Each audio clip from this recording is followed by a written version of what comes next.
Өмір психологиясы каналыма қош келдіңіз. Мен бұны кеш түсіндім. Бұл өмірдің біреу ғана екенін. Мен тек өмір сүруім керек екенін түсіндім. Мен кеш түсіндім. Мен өзімді жақсы көруім керек екенін және сол жеткілікті болатынын. Мен бақытты болуға лайық екенімді түсіндім. Мен кеш түсіндім. Уақыттың біз күтпейінше өтетінін. Және біз әр сәтті бағалауымыз керек екенін. Мен әр күнімді мереке етуім керек екенін түсіндім. Мен кеш түсіндім. Менің бақытым менің өзімнен екенін. Және ол менің өз қолымда екенін.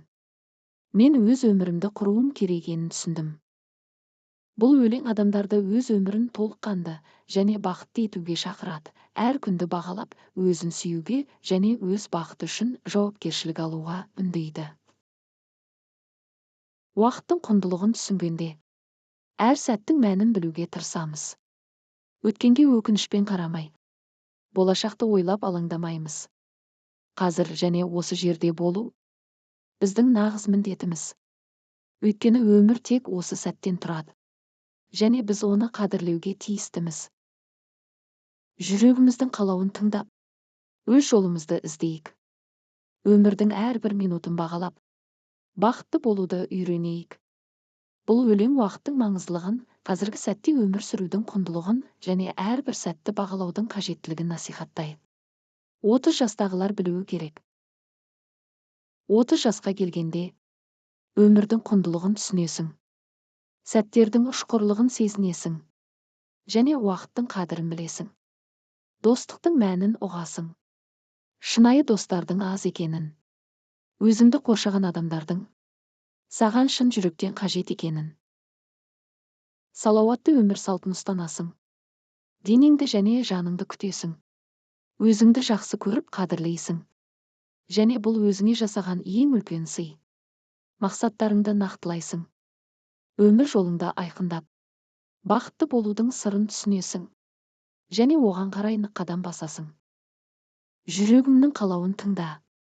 Өзіңе сенімді бол. Өміріңді сүйіспеншілікпен сүріп, әрбір күнді мереке ет. Бұл өлең 30 жастағы адамдарға арналған. Олар өмірдің мәнін тереңірек түсініп, өзіне және өз мақсаттарына сенімді болып, әр күнді бағалауға шақырады. Өмірдің мәні. Өмірдің мәнін түсіну үшін көп жылдар өтуі мүмкін. Бірақ бір күні таң ата, барлығы анық бола қалады. Бақыттың кілті сыртта емес. Ол сенің жүрегіңде. Өзіңді жақсы көріп, өзіңе сенуіңде. Өмірде жеңістер мен жеңілістер бар. Бірақ әрқайсысы бізге сабақ. Қателіктерден қорықпа. Олар сенің өсуіңе сеп болады. Өмірдің әрбір сәті сыйлық. Оны бағалай біл. Қарапайым нәрселерден қуаныштап. Және әр күнді шаттықпен өткіз. Сүйіспеншілік пен мейірімділік көрсет. Жақындарыңды бағала. Өмірдің мәні махаббатта. Және біз бір-бірімізге қалай қарауымызда. Бұл өлең өмірдің мәнін, өзіне сену және сүйіспеншілік пен мейірімділіктің маңыздылығын насихаттайды.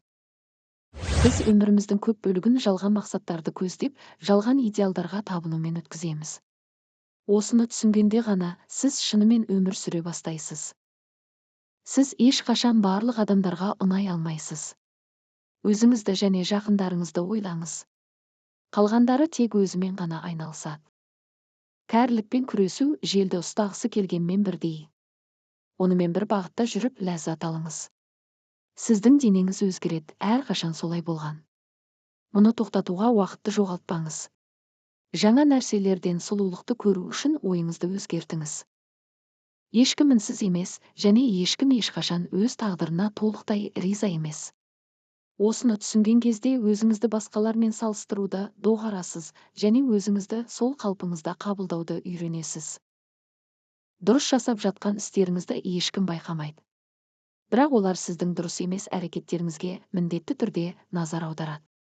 Соны түсініңізде өзіңіз қалай дұрыс деп санайсыз, солай жасаңыз.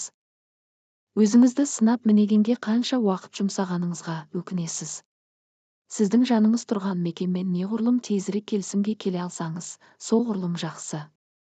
Денсаулығыңызға көңіл бөлгенде дәмді тағам немесе сусындардан гөрі күйзеліс, қорқыныш пен үрей көбірек кері әсер ететінін есте сақтаңыз. Бақыт пен тыныштық бәріне ең жақсы ем. Қартаюдың маңызды факторы сізді кім және не үшін еске алатыны. Сіздің сүйіспеншілігіңіз бен даналығыңыздың ғұмыры сіз қалдырған кез келген материалдық құндылықтардан әлдеқайда ұзағырақ болады. Біз бұл дүниеде ұзақ болмаймыз, бірақ желге қарсы өмір сүрсең, бұл өлім жазасына кесілгендей болуы мүмкін. Өмір күрес емес, шытырман оқиға болуы тиіс. Әрқашан жақсы шампан ішіңіз және жақсы кездерге сақтап қойған заттарыңызды пайдаланыңыз. Ертең боларына ешкімге кепілдік берілмеген. Бүгін өмірдің сыйы. Жеңіз, ішіңіз және осы сәтте бақытты болыңыз.